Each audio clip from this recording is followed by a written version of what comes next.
మరిగే నూనెలో ఇలా సగ్గుబియ్యం వేసి చూడండి. ఇంటిల్లిపాది ఇష్టంగా అయితే తినేస్తారు. ఈ రెసిపీని ఈవినింగ్ స్నాక్స్ లాగా పిల్లలకి చేసి ఇవ్వచ్చు.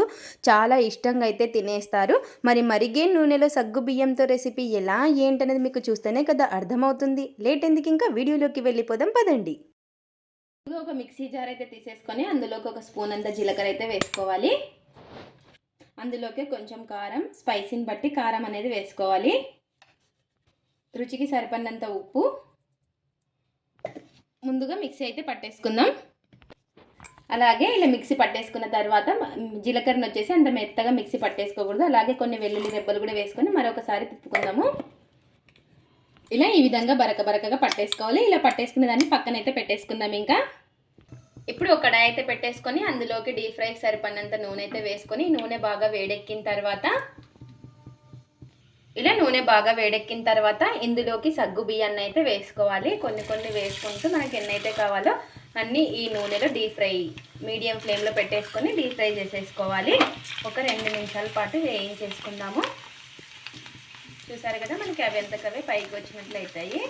మనకి కలర్ అయితే ఎక్కువ చేంజ్ కావు.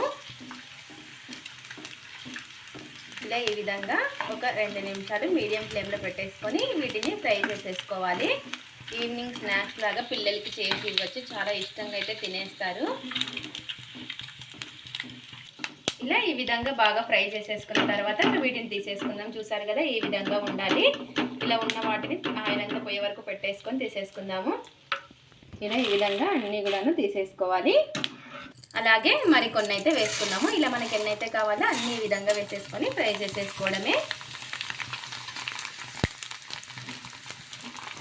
ఇలా మీడియం ఫ్లేమ్లో పెట్టేసుకొని ఇంకా వీటన్నిటిని కూడా చూసారా, మనకు ఆయిల్లో వేస్తేనే బాగా పైకి తేలేస్తాయి అన్నమాట. ఇలా ఈ విధంగా ఫ్రై చేసేసుకొని తీసేసుకోవడమే. ఇంకా ఒక 2 నిమిషాలు మీడియం ఫ్లేమ్లో పెట్టేసుకుంటే మనకి క్రిస్పీగా అవుతాయి.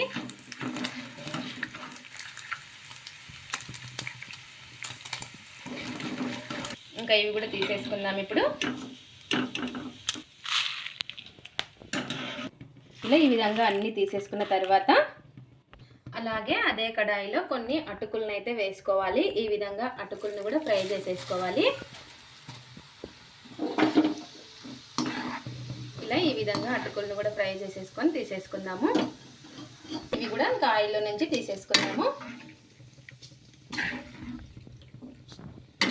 ఇలా అన్ని అటుకులు కూడా తీసేసుకోవాలి ఆయిల్ నుంచి. ఇప్పుడు ఇంకా ఇందులోకి అటుకులను కూడా వేసేసుకుందాము. ఇప్పుడు అదే కడాయిలోకి పల్లీలు కూడా వేసి వేయించేసుకుందాము. ఇప్పుడు పల్లీలు కూడా కొంచెం కలర్ చేంజ్ అయ్యే వరకు పెట్టేసుకోవాలి.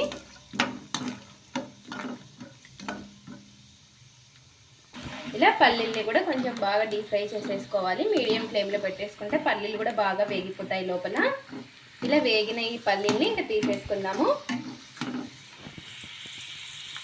ఇలా ఈ విధంగా బాగా ఫ్రై అయిన తర్వాత తీసేసుకుందాం. ఇంకా ఇందులోకి వేసేసుకోవాలి.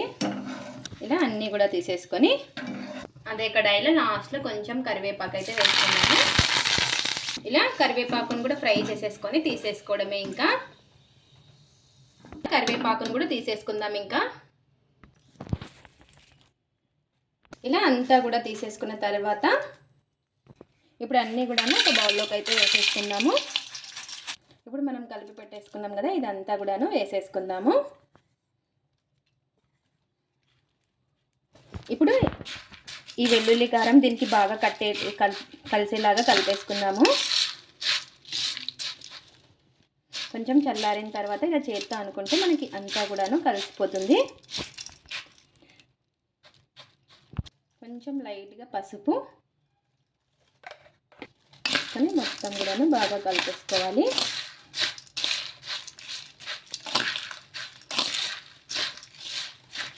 ఇలా ఈ విధంగా చేతితో బాగా కలిపేసుకుంటే మనకు మొత్తం ఎల్లిపాయ కారం మొత్తం కూడా ఇందులో కలిసిపోతుంది. చూసారు కదా ఎంత కలర్ఫుల్గా క్రిస్పీగా ఉన్నాయో. చాలా అంటే చాలా టేస్టీగా కూడా ఉంటాయి. ఇప్పుడు ప్లేట్లో అయితే సర్వ్ చేసేసుకుందాం. ఇంకా ఎంతో టేస్టీగా ఉండే సగ్గు బియ్యంతో కొత్త రెసిపీ అయితే రెడీ అయిపోయింది. చూసారు కదా, చూస్తుంటేనే నోరు ఊరిపోతుంది. పిల్లలకి ఒక్కసారి ఈ విధంగా చేసి ఇవ్వండి, ఇష్టంగా అయితే తినేస్తారు. చాలా అంటే చాలా టేస్టీగా కూడా ఉంటుంది.